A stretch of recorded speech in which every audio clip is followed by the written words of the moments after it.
let me just sit up here. Okay. Okay. You can sit up here. Is this good? So, I'm Steve, and this is my new friend Kendra. Hello. How you doing, Kendra? I am swell. Lovely. And you're sitting on a washing machine with I am. floodlights on you. That's how Quite the place to be. That's how we do it here. Quite the place to be. I'm gonna come kind of side of the camera just so my voice is clear. Okay. Okay, tell me what happened in your childhood. Oh, there's a lot. There's a lot of that. My mother's situation got really bad to the point that my father had to call CAS on our own family. And you're from London, Ontario? London, Ontario, Canada. He had to call CAS on our own family to protect his two daughters. And how old were you guys? I was 3. My sister was 9. My sister, who was 9, was not even his biological child, but he knew he needed to protect us.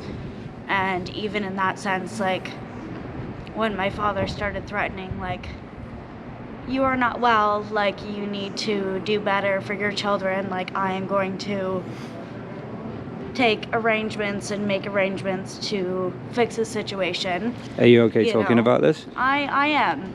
It's you can it's say hard. Stop at any time. I appreciate that. It was something that, like, he obviously did not want to do, because it was the love of his life and it was the mother of his children, but he knew that, like, our safety, he knew that our safety was in jeopardy. So he mentioned on multiple occasions, like, I am going to take the steps and make the arrangements that I need to make sure my children are safe, including calling CAS.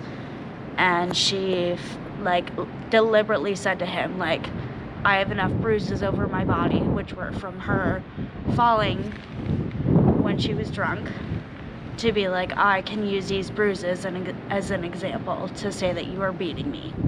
And, like, everybody in our life, like, our friends, our family, like, believed her, because she told friends and family. She told friends and family, that like, these bruises are from him abusing me. And did he mention any mental abuse?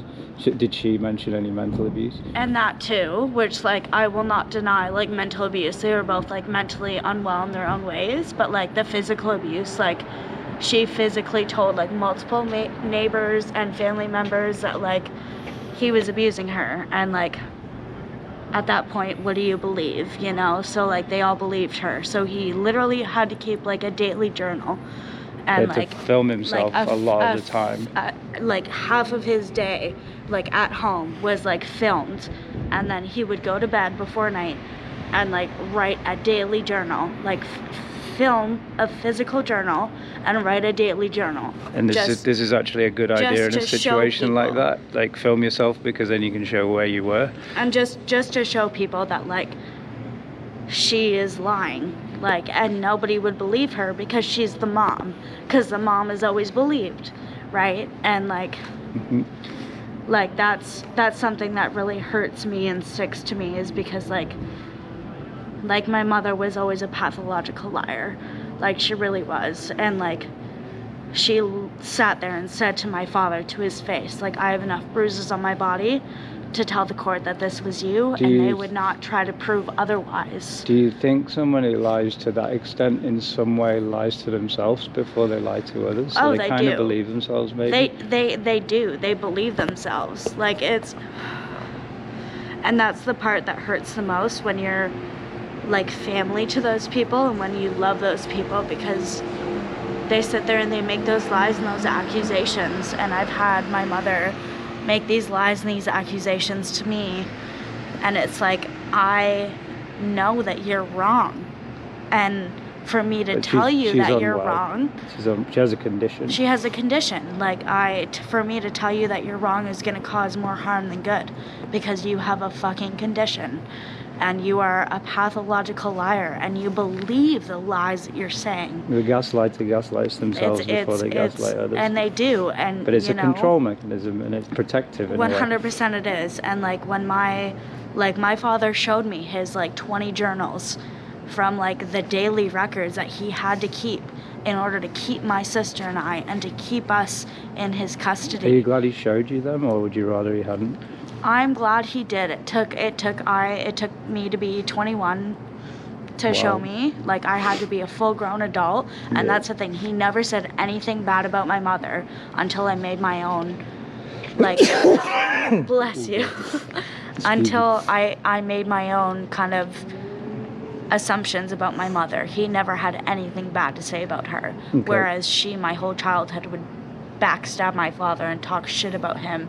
My whole childhood, he had everything bad to say about her. He never did, because he didn't want to give me a negative connotation about her, you know. And that's where the roles are very reserved, when you can hear the one parent talking all this bad negative condensation about the one parent, and the other just being like, I have nothing to say, you know. That's where, you know, the whole truth one lies. Maybe had a much nicer childhood than the other is probably one explanation. Well, and I've experienced both, you know, so it's like... Do you feel traumatized yourself? Oh, fuck yeah. Like, but that's the thing, like, I feel traumatized from both, like, my mother's aspect of, like, her not being there, and, like, all the shit that she put on me, and being separated from her, but also, like, from my father. Like, as much as he tried to deny it, like, he did the best he could, being the father that he was, and, like, he gave us more than any other parent could have ever done than any other father could have done. I'd love to meet him. Like, any other man in his position would have lost us. We would have, like, we had twice a week visits from social workers. We had like it was a whole situation. Like, CAS was very involved in my childhood for like 6+ years. But like, any other man would have like lost us. But like, he had the mental capacity and strength and knowledge and love for us to take that record physically of the videos and of our records. It's hard. I'm supporting the men in our society that don't have a voice. Like, a mix of things do happen, but it's quite often the guy. And apparently in Australia, 21 dads killed themselves a week. The government denies this fact, but a lot of paramedics have come out saying it's true. Because they don't have the rights.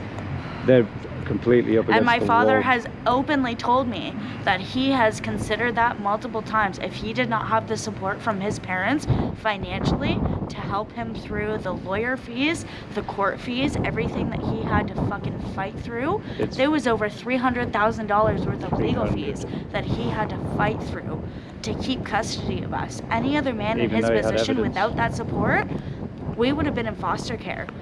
There was times where we literally packed up bags because we thought that we were going to be kicked out that night. Like, and no child should ever have to go through that. No child should ever have to have social workers coming through their home and ransacking everything that they do in every aspect of their life, when the one person in their life that gives them stability is doing so. Okay, I'm going to stop recording now. I can see quite a bit of pain on your face. And also, they're going to show you a free course, which is really good for trauma. It basically is a way of gradually undoing all the small traumas and the bigger traumas, because big traumas rip you up, but a lot of small traumas can tear you in half too. There's this cool little hand exercise. It was put out by a guy called Richard Grannon for free, and it's called